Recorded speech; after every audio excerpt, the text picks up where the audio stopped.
Ole tun trum kan video chuanin comedy lam kan ron ti ton lova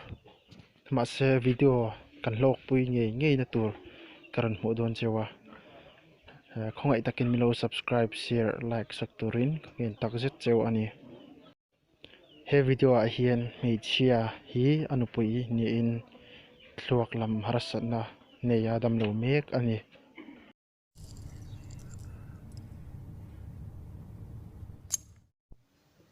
Tungay ni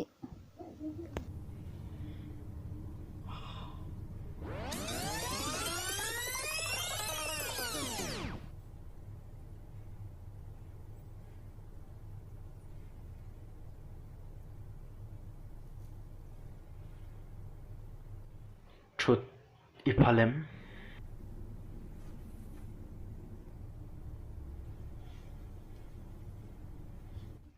lekhabu kalea idu chuan ka chiar sak thei che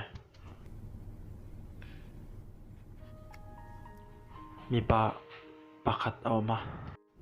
khovela mhei chemel thaber nen in tongin chunu chuan kum kho atan anun athlak sakta ni athana turin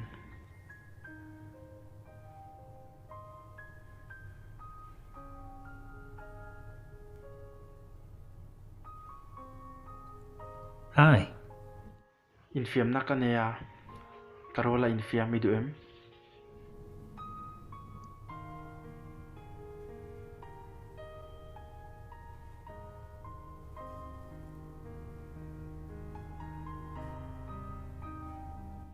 idu ber karon kengasin iril tamem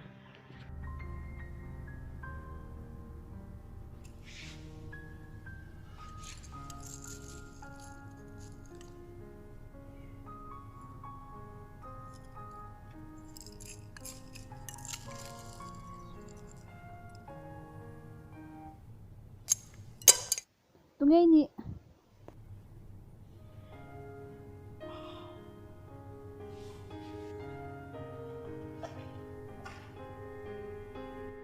kalo hmangaih em nilo kati thelo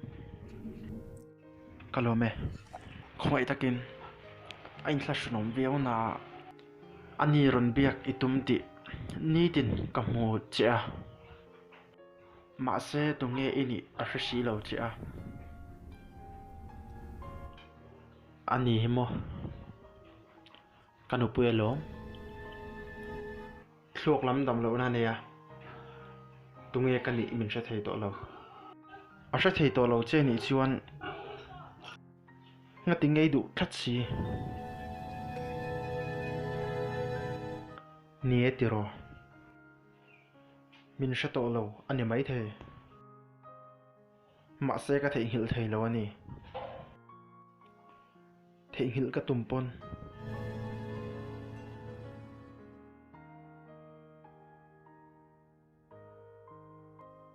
ole video kan hmangaih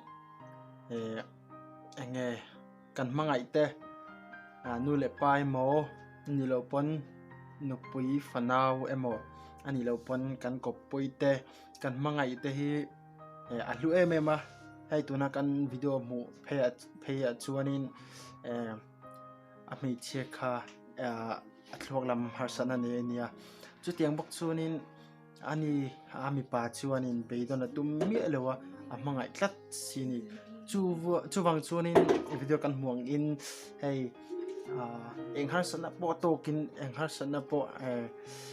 kan kopui mo kan hmangaih ten lo tok poni se kan hmangaih ani tlat chuanin von reng tur ti kha video tang kan zir chuak the chu video try ti chuanin milo like sa kam lo subscribe milo comment sak turin again takzet cheu ni